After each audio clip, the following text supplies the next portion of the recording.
You need to leave. This lounge is for real clients. Karen Miller didn't even blink when she said it. Her voice cut through the quiet like a slap across the face. At 10:17 a.m. on a humid Miami morning, inside the marble-lined private client lounge of Summit Wealth Bank, those 8 words fell like a gavel. And they hit Isabella Rossi hard, not because she believed them, but because she had expected them. Before we dive deeper, I want to ask you something. Have you ever been dismissed by someone who didn't know you owned the building they worked in? If this story strikes a chord, hit that subscribe button and share it with someone who needs to hear it. Because in 10 minutes, everything you think you know about power bias and banking is going to shift right here in this very lounge. Isabella Rossi, 46 years old, walked into the branch in dark wash jeans, a pale blue cashmere sweater, and simple black loafers. She didn't look like the CEO of Summit Enterprises, the multi-billion-dollar conglomerate that had acquired Summit Wealth Bank just 2 years earlier. That was intentional. This morning was a test. She had no entourage, no handbag with a designer logo, no flashy jewelry. She carried a slim tablet case and wore a quiet confidence. She approached the front desk and requested access to the private lounge to complete a $5,000 withdrawal. The teller directed her to the glass-partitioned room without asking a single question. But the moment she sat down, that calm shattered. Karen Miller. The branch manager strode over like she smelled smoke and was searching for the fire. Her blonde bob swayed as she leaned over the mahogany desk. "We'll need proof of where your funds came from," she said. Her tone was flat, but her eyes were cold. Isabella didn't flinch. She'd seen this before. It was the same look she got at 23, when her account was frozen for unusual activity after depositing her first real estate commission. The same look she saw at 26, when a loan officer called her high risk, even though she'd brought in 30% more collateral than required. And now, 2 decades and $8 billion later, here it was again. Isabella calmly opened her tablet, queued up a document, and slid it across the table before Karen could glance at it. A voice interrupted, "Don't clog up the line, sweetheart." Chadwick Vance, 45, a white investment banker in an expensive gray suit, sneered as he walked past. With one flick of his wrist, he knocked Isabella's tablet off the desk. It hit the ground with a soft thud but a loud insult. Isabella stared at him, calm, composed. Chadwick didn't even look back. Brittany Foster, 29. A private banker stood at the far corner, arms crossed. "That amount of cash doesn't add up. You could have stolen it." Her words weren't loud, but they carried. 2 clients looked up. One raised an eyebrow. Another whispered to his companion. Isabella blinked slowly. Then she said, cool and measured, "Run my name." Karen shook her head. "You're not verified. This isn't a walk-in center." In the back corner, Leo Zhang, a 31-year-old tech entrepreneur, began filming with his phone. The red light glowed, casting a quiet spotlight on the room's unraveling dignity. "Don't," Isabella said firmly, her voice still calm. "We settle this with facts, not footage."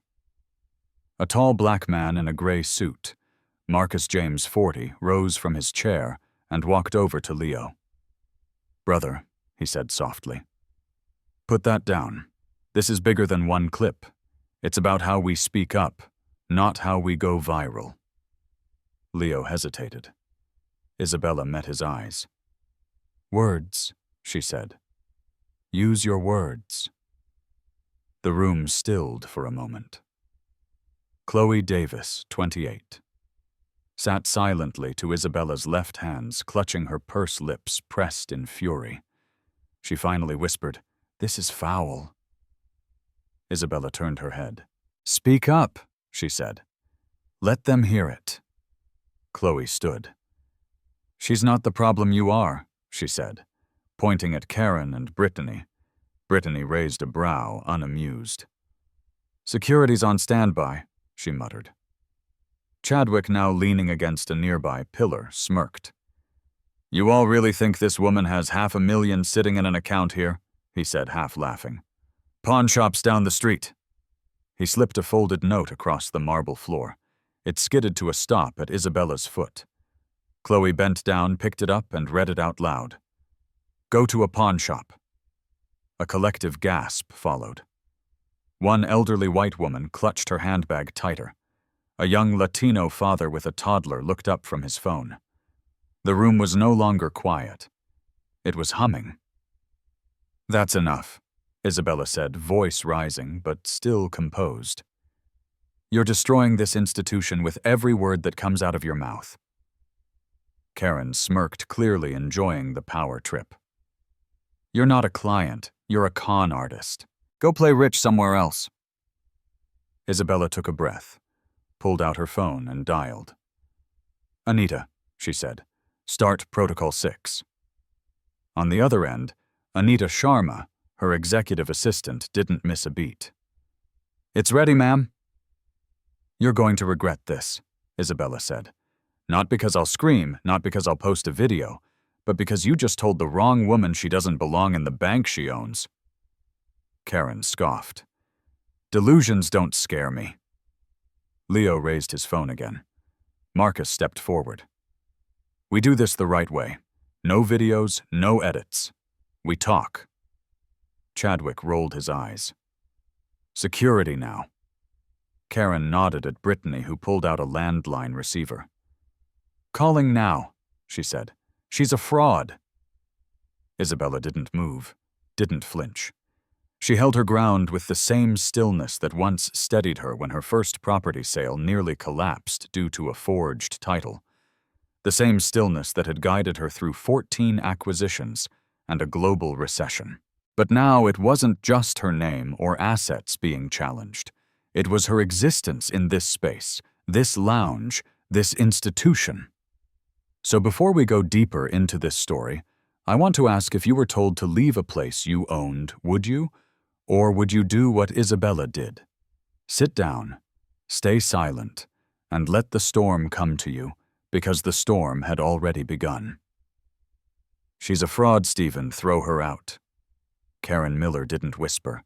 She barked it loud enough for the entire private client lounge to hear, as if volume could drown out guilt.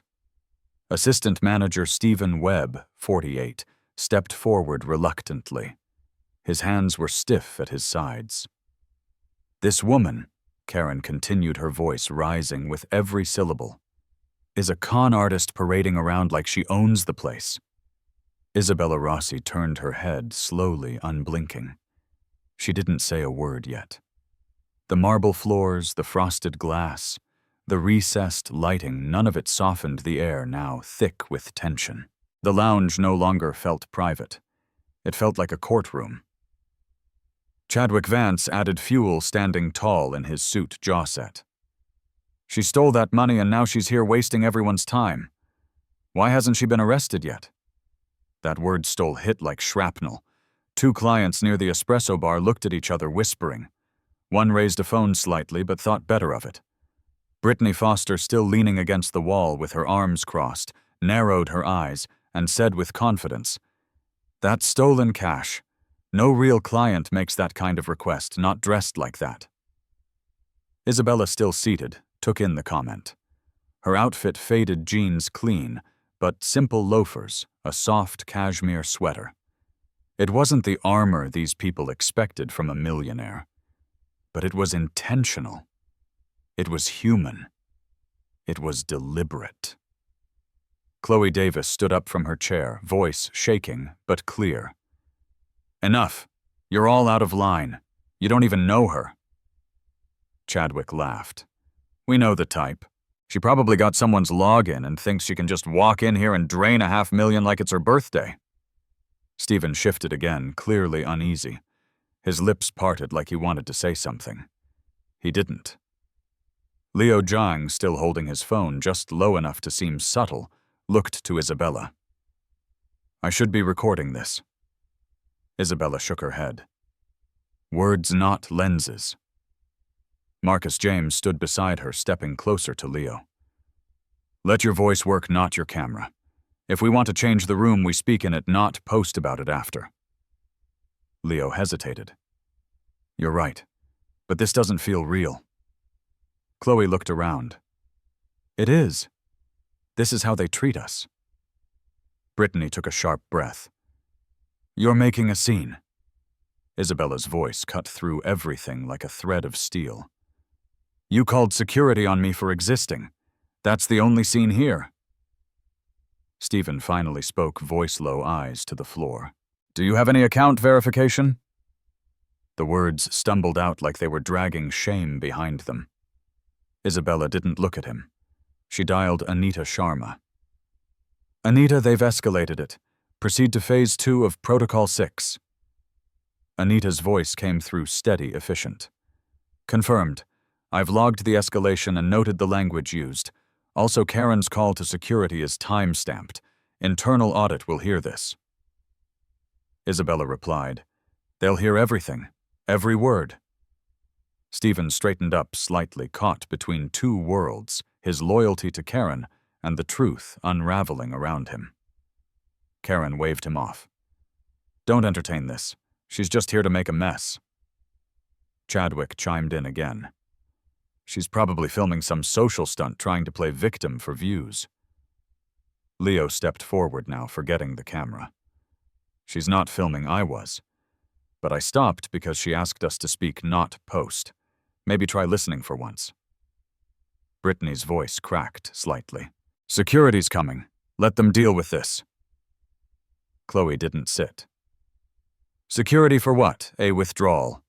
Karen raised her voice again. You're all being manipulated. You think someone like her walks in off the street and has access to $500,000? Wake up. Isabella turned to face her fully now. You sound afraid. That's the sound of your job slipping away. Karen hissed. Threats. That's what you're going with now. Isabella didn't blink. No, just a mirror. Anita's voice returned over the phone. Isabella, I've elevated the incident to our corporate ethics board. They're monitoring live, and we've logged every biased phrase spoken within the last 3 minutes. I've also linked the 2023 Summit acquisition documents to your profile file for real-time confirmation. Isabella nodded once. Keep the line open. Karen scoffed. Corporate's not going to save your little con job. Stephen turned slowly, his voice hollow.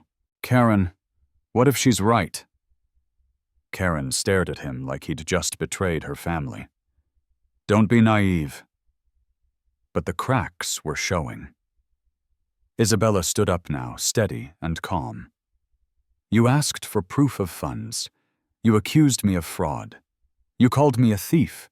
You triggered a security call. You mocked the way I dressed, and you humiliated me in a room full of witnesses. Her voice never rose. It didn't need to. And I'm still standing here. Why do you think that is? The silence in the room was immediate. Even Chadwick folded his arms tighter, lips pressed. Chloe walked to Isabella's side. What now? Isabella said. We wait. The truth is coming whether they want it or not. Karen folded her arms tighter.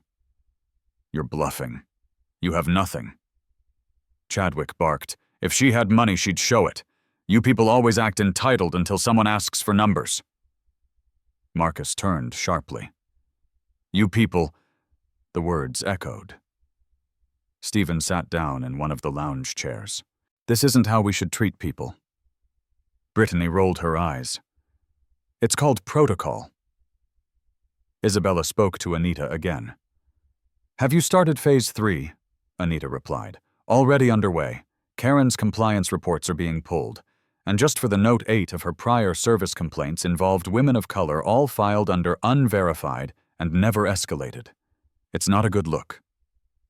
Isabella closed her eyes briefly, absorbing that. She had known, but hearing it laid out so clearly still hit differently. Thank you, Anita. Don't stop. Chloe's voice cracked.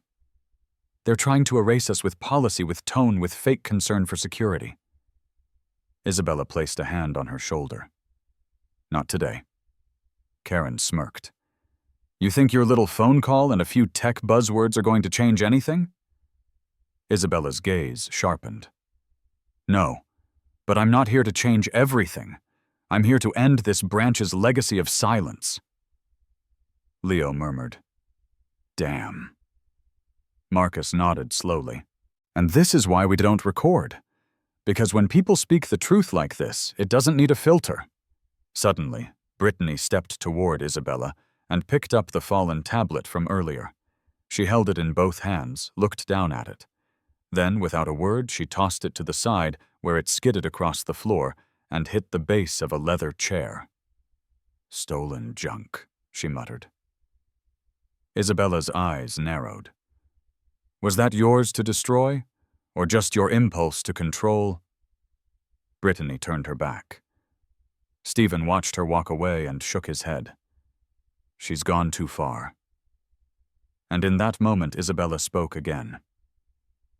Every second you spend talking instead of reflecting is a second closer to the end of your employment.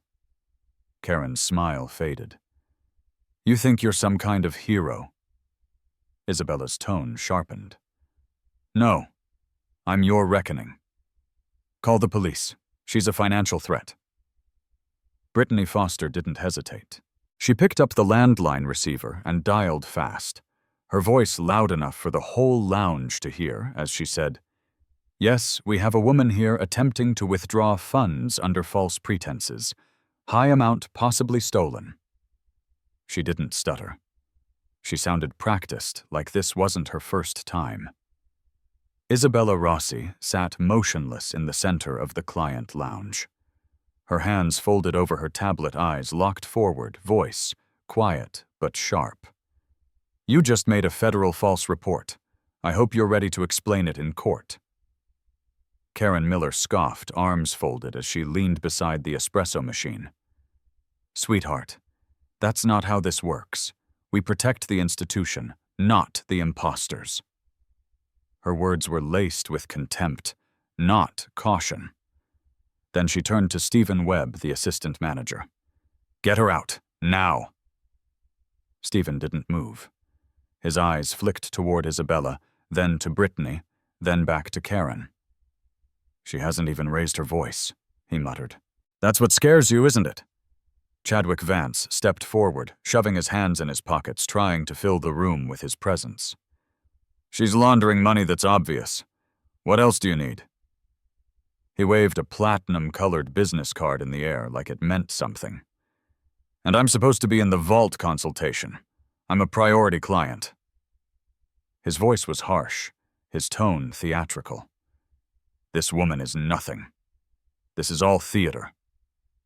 Karen suddenly stepped behind Isabella's chair and demanded, Show me your financial history, right now.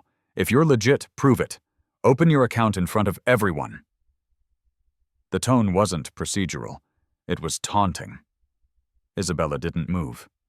She lifted her head slowly, then looked to the entryway as footsteps echoed in. The security lead, Derek Hayes, 34, had arrived. He wore a Navy uniform with a Summit Wealth badge stitched tight above his heart. What's going on here? He asked. Brittany pointed directly at Isabella. She's a suspected fraud. We've requested verification, she's refused, and now she's escalating the situation with her phone. Derek nodded and walked over, then stood directly in front of Isabella's seat. I need your bag and your tablet. He didn't ask. He reached. When Isabella didn't immediately move, Derek shoved her purse off the adjacent seat and onto the floor. You're being detained for non-compliance. Marcus James, still standing near the center of the room, stepped forward. That is not legal. She hasn't broken a single law. Chloe Davis grabbed her phone but didn't record. She simply gripped it, trembling. This is what happens, she whispered, even when you sit quietly. Isabella's eyes locked on Derek's face. Touch me again, and I will personally make sure Summit Wealth pays for it. Derek raised an eyebrow, amused. Lady, I don't care what you threaten. You don't belong here. Those 5 words sliced deeper than anything else. You don't belong here. Marcus moved to stand between them. Step back, man. Derek held firm. You interfering now? I'm protecting a client, Marcus said, holding his ground.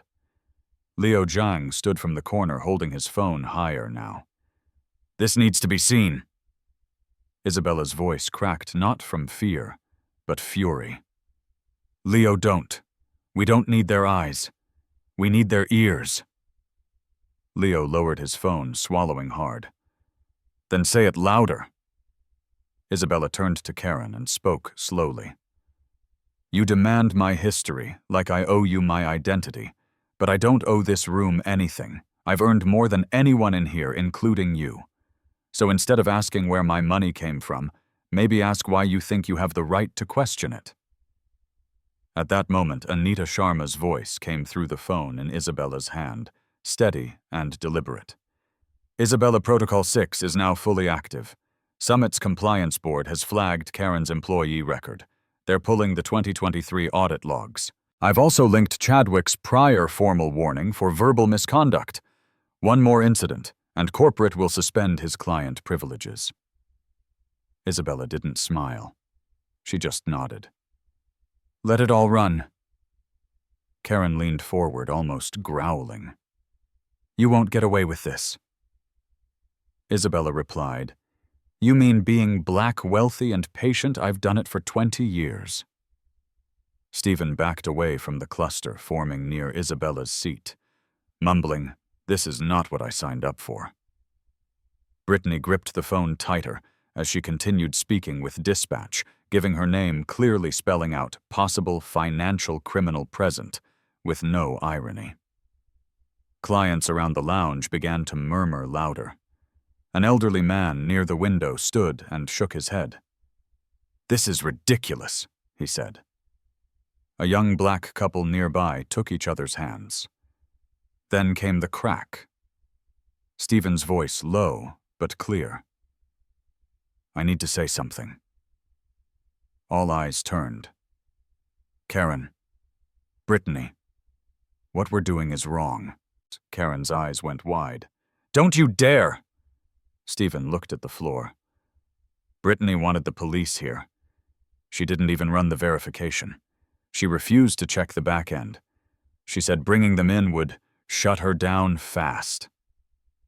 Brittany gasped. You liar! Stephen nodded once. I was there. You said it. And you said it knowing who she might be. Chadwick shouted, You're turning on your team for her. She's bluffing. Isabella stood slowly, then called the bluff.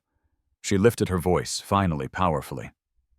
I am Isabella Rossi, CEO of Summit Enterprises, owner of Summit Wealth Bank, and every second you've spent humiliating me in this room, it's been recorded, logged, and now witnessed.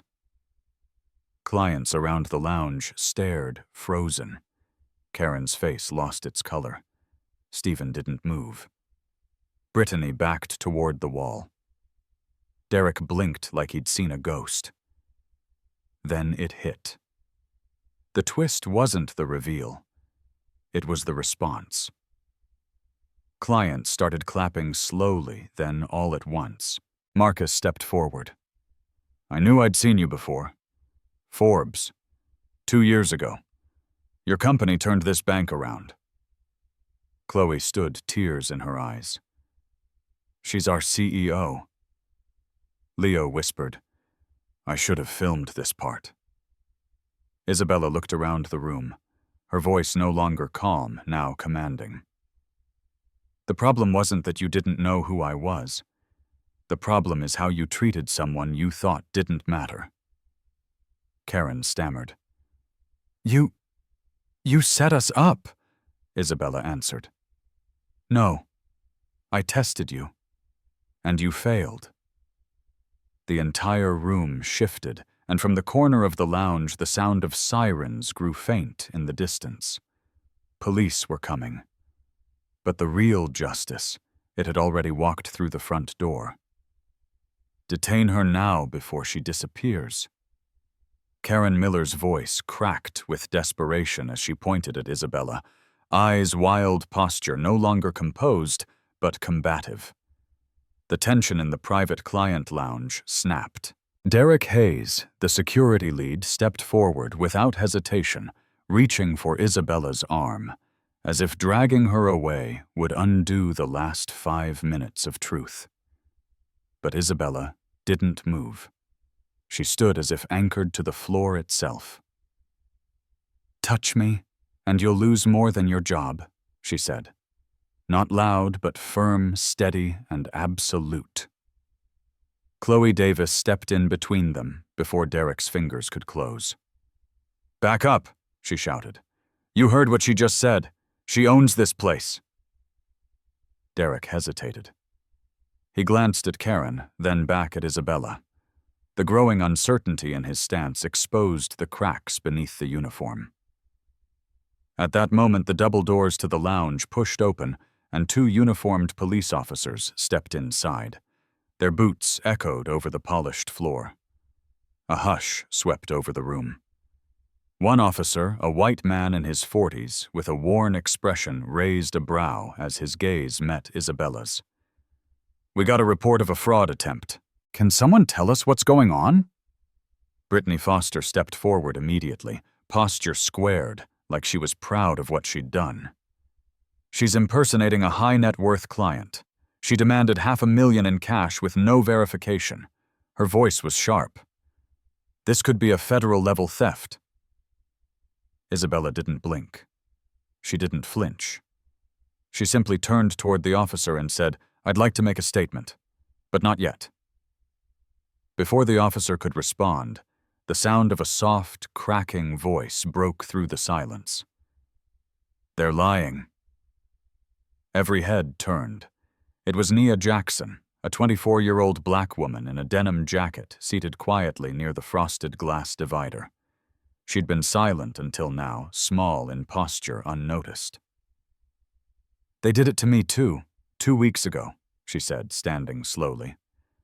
"I came in to open a photography business account. Brittany refused to run my EIN. She said, 'We don't open accounts for freelancers with inconsistent histories.'" Brittany spun toward her. "That's not true." Nia raised her phone. "I recorded it, didn't post it. But it's time someone did." Gasps echoed through the room. Derek took a single step back. One of the police officers turned to Brittany and asked, "Ma'am, did you make that call knowing she owns this bank?" Brittany's face lost its color. She didn't own it at the time," she stammered. Isabella turned slowly. "I've owned it for nearly 2 years, which means what you just said is either a lie or a confession." Liu Zhang lifted his phone again, but this time he didn't hit record. He just whispered, "She didn't have to shout. She didn't need a camera. She is the camera now." Marcus James looked to the officers and said, "Gentlemen, I think you're witnessing the end of a system, one that protected people like Brittany, Karen, and Chadwick, and I think you know it too." The officer who had spoken earlier nodded slowly but noticeably. "We're not making any arrests, but we'll be writing a report, a full one." Anita Sharma's voice came through on Isabella's phone, calm and timely. "Isabella Corporate has received the Nia Jackson complaint. It was buried. Brittany flagged it as ineligible for review. That violates Compliance Policy 4.3. Isabella nodded. "And Karen's role," Anita answered. "She signed off on the rejection." Isabella turned to Karen, whose defiance was giving way to panic. "You told me to leave. You refused my ID. You called me a con artist. And now you want to hide behind Brittany's bad paperwork." Karen's hands trembled. "You dressed like you didn't belong here. I made a judgment call." Isabella stepped forward. "That wasn't judgment. That was bias. Chadwick Vance, still lingering at the edge of the crowd, scoffed. We're all being dramatic. I'm leaving. I've got better things to do. Chloe Davis shouted, No, you don't. You were part of this, Chadwick snapped. You people are always so loud. And just like that, the room boiled over. You people, Leo said. You mean the woman who owns the bank? Marcus stepped between Chadwick and the rest. Leave now, man. That card you wave around won't protect you from what just happened. Chadwick turned toward the door, but not before one of the officers said, Sir, we'll need your statement before you go. He paused, then slowly sat down defeated. Isabella turned back to the police. I'd like to de-escalate this in-house. No arrests, not yet. I want people to speak. I want the room to understand what just happened here. One officer nodded. You sure about that? Completely, Isabella said. She turned to Nia. You're brave. You should never have had to be. Nia replied, I just wanted to open an account, that's all. Isabella placed her hand over her heart. And from today forward, you'll never be treated like that again. In fact, your account will be opened personally by the executive board fee-free. You've earned that much. Marcus turned to Isabella, voice warm. You didn't just stop a system. You exposed it. Isabella looked at him, her voice low. And now I'm going to dismantle it. Behind her, Karen muttered to herself, eyes lost. This was never supposed to happen. Stephen stood beside her, quiet, but not defensive. It was always going to happen. We just didn't think we'd get caught. Derek took a single step toward the exit. Isabella raised a hand. Stay. You'll need to hear what comes next. Because your name's on the file, too. Chloe whispered to Leo. She's not just firing them. She's rewriting the rules. Anita's voice came back through the phone. Summit compliance officers are arriving within 10 minutes. They've requested Isabella lead the internal debrief, and they've approved full authority to act. Isabella smiled faintly. Good. Because I've been ready for this day longer than they know. And with the lounge watching clients, staff officers, and a young woman named Nia, the future of Summit Wealth was no longer a question of policy. It was a matter of personal reckoning. Enough. Isabella Rossi's voice didn't rise, but it silenced the entire room. The client lounge, once humming with tension and scattered disbelief, now stood still. Every client, every officer, every staff member held their breath. She stepped forward, no longer seated, no longer patient. She wore no badge, no visible sign of title or ownership, yet her presence now filled the entire space like the weight of a verdict. For 10 minutes, I've endured slurs, suspicion, and slander inside a building that bears my company's name. So allow me to remove all doubt. She reached into her tablet case and pulled out a small black folder embossed with the gold Summit Wealth Bank logo. She opened it carefully and turned it toward the nearest officer, and then to the room. Inside a corporate ID, a notarized certificate, and a letter of authority signed by the board of directors. My name is Isabella Rossi. I am the founder and CEO of Summit Enterprises. I own 81% of Summit Wealth Bank. And starting today, I will no longer tolerate misconduct under this roof. The reaction was instant. Karen's jaw dropped. Stephen took a step backward, face ashen. Brittany staggered into a chair. Derek's hands fell from his belt. Even Chadwick Vance, seated and stewing, leaned forward in stunned silence. Anita's voice crackled through the phone, still connected. Isabella has full termination authority, as listed under Summit Compliance Directive 4B. This conversation is being logged for HR verification. You may proceed, ma'am. Isabella didn't smile. She simply turned and faced the staff directly. Karen Miller, you're fired effective immediately for racial bias abuse of position and obstruction of client services. Karen's mouth opened, but no sound came. Her voice had carried so easily 10 minutes earlier. Now it trembled in retreat. Stephen Webb, you're fired not just for complicity, but for standing silent while a client was profiled, accused, and humiliated. Stephen didn't argue. He simply lowered his head. Brittany Foster, Isabella continued, you're terminated for knowingly fabricating a client risk report, triggering a false police call, and burying bias complaints. You broke the system from the inside. Brittany let out a sharp breath, her composure breaking. I didn't know. I didn't know it was you. Isabella didn't flinch. And if it had been someone else? Brittany's lips parted. She stopped. There was no defense. Derek Hayes, Isabella said, turning. You're dismissed for aggression, unlawful detainment attempt, and failure to de-escalate. Derek stood tall, but didn't respond. He just turned and walked to the far end of the lounge, like a man waiting for a bus to take him off a cliff. And Chadwick Vance, Isabella said, voice colder now. You're banned from all Summit-affiliated institutions effective immediately for harassment, racism, and documented misconduct. Chadwick jumped up. You can't ban me. I'm worth more to this bank than half the people in here, Chloe shouted from the side. Not today, you're not. Isabella raised her hand calmly. We don't build institutions to serve the loudest ego. We build them to protect the quiet dignity of the people who walk in expecting fairness. The room erupted in applause, not the kind that's performative or polite, but the kind that carries years of pent-up injustice in its rhythm. Marcus James stood with a quiet nod.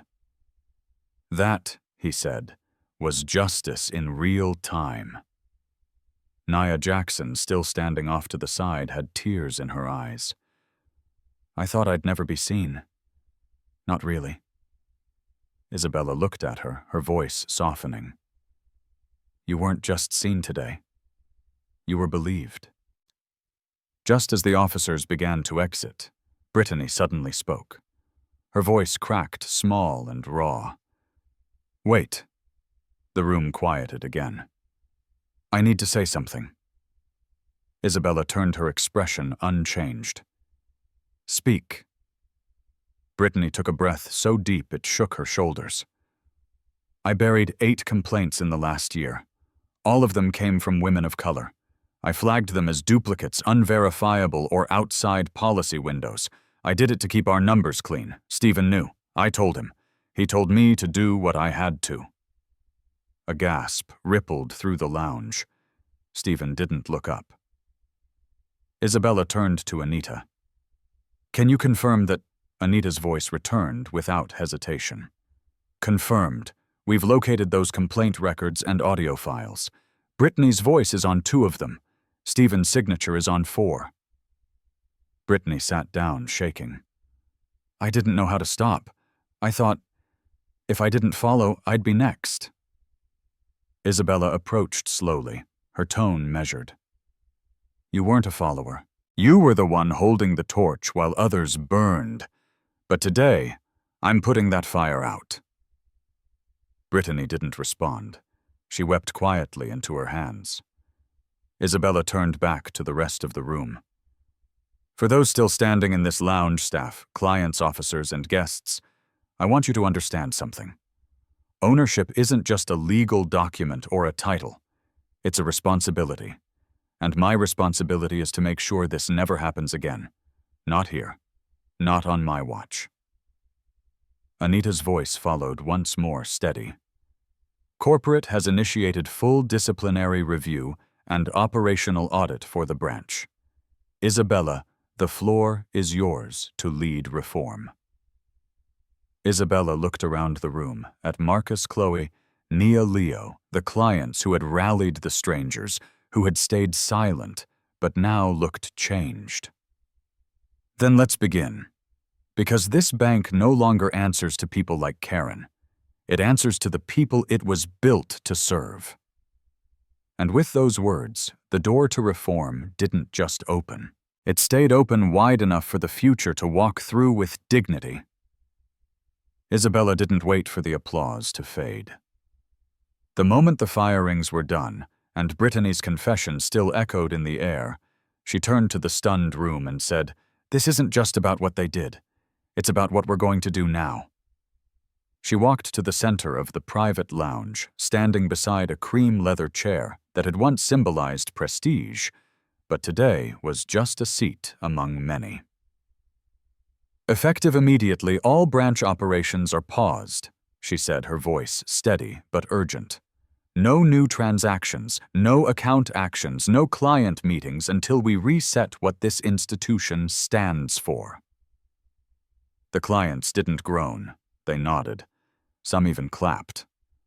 "We are launching the Summit Equity Program today, not next quarter. And we're doing it right here in this room. This branch will be the first test site for verbal audits, active diversity accountability, and a face-to-face values pledge for every single staff member who wants to stay employed." Anita's voice came through on speaker, now projected from Isabella's tablet. "I've drafted the documentation. Internal ethics officers will arrive within the hour. Corporate has signed off." Chloe raised her hand, voice cracking with hope. "What's a verbal audit?" Isabella turned to her gently. "It means we don't just check numbers. We track words. What's said, what's omitted, and who's treated like a burden just for walking through the door." Marcus nodded. "That changes everything." Leo whispered, "That makes it human." Isabella smiled faintly. "That's the point."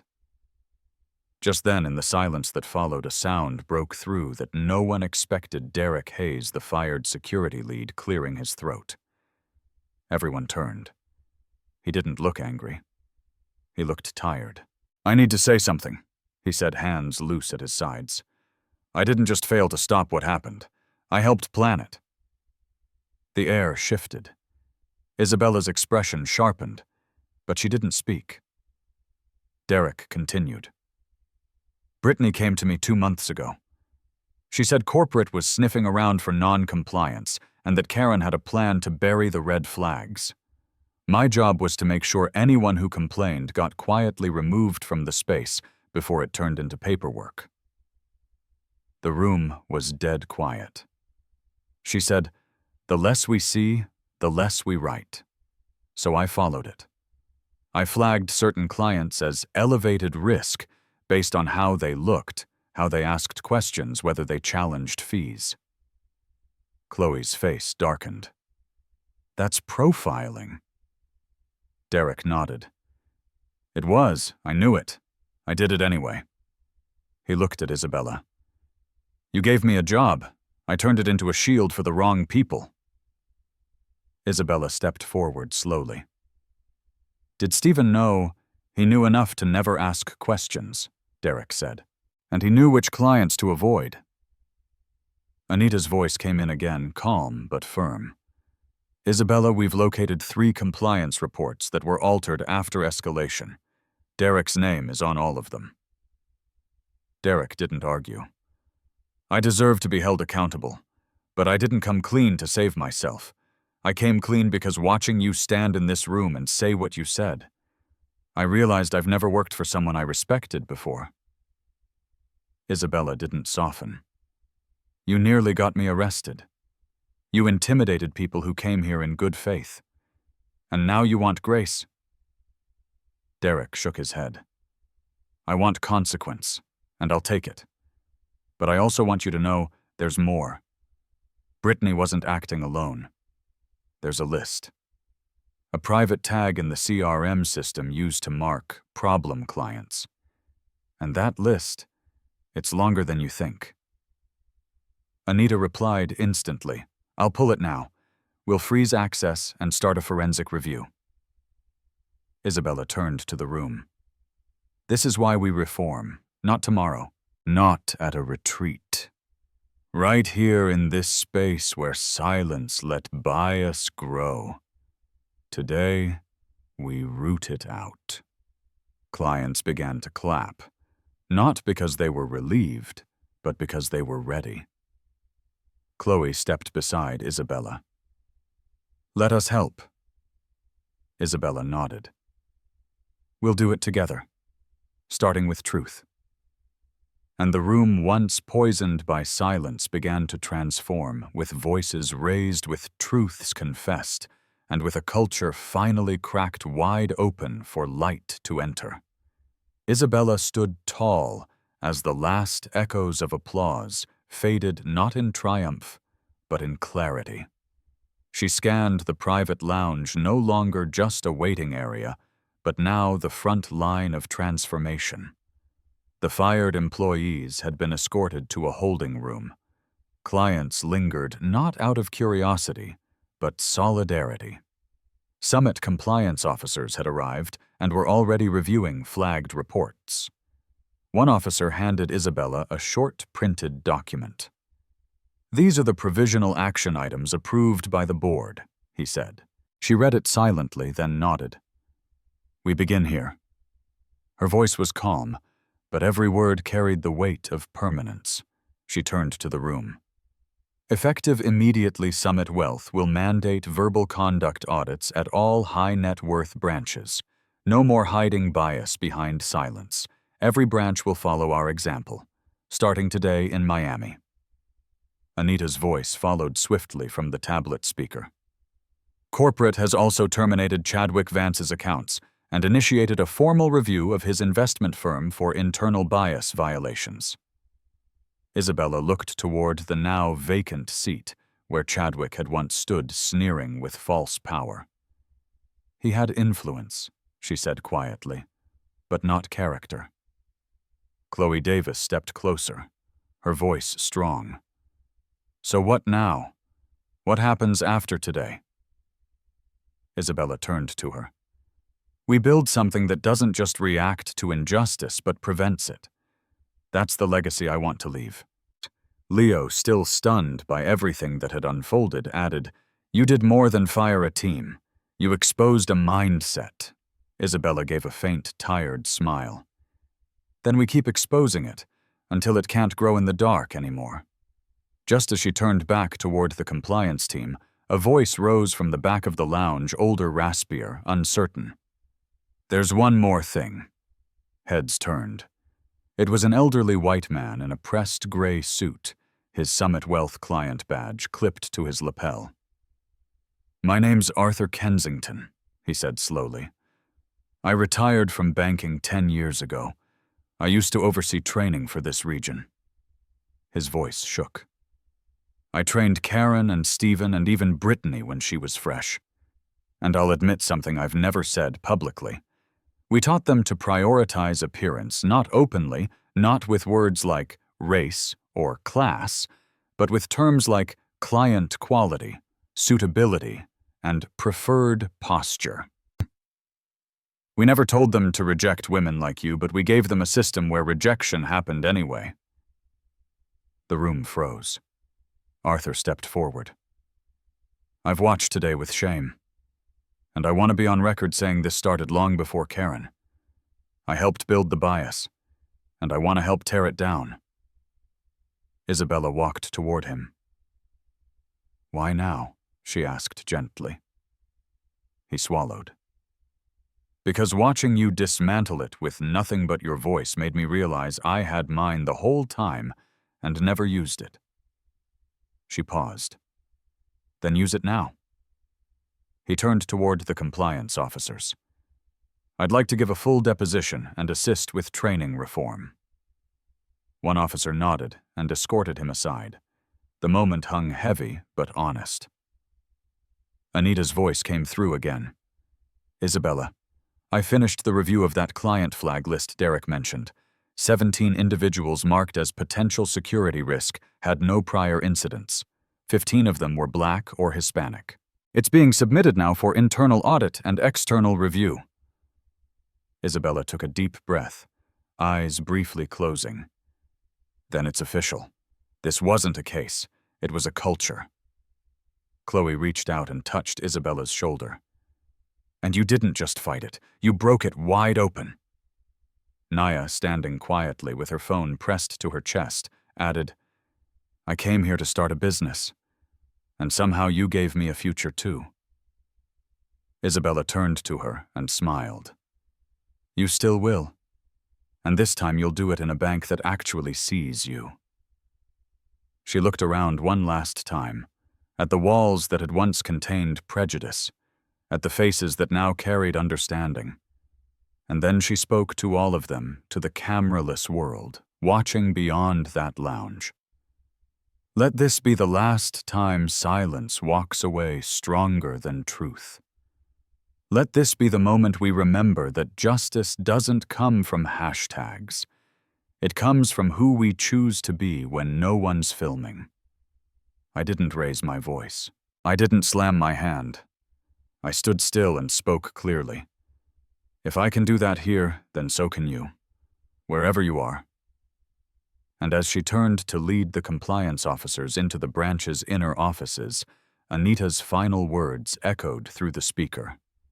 Summit wealth will never be the same. And that's exactly the point. The door closed softly behind them. But the message, the lesson, and the legacy stayed right there in the lounge, where silence was finally broken for good. If you've ever been doubted, dismissed, or denied, let this story remind you. Your voice matters. Justice begins with truth. Subscribe, share, and stand with us, because the next story we tell might be yours.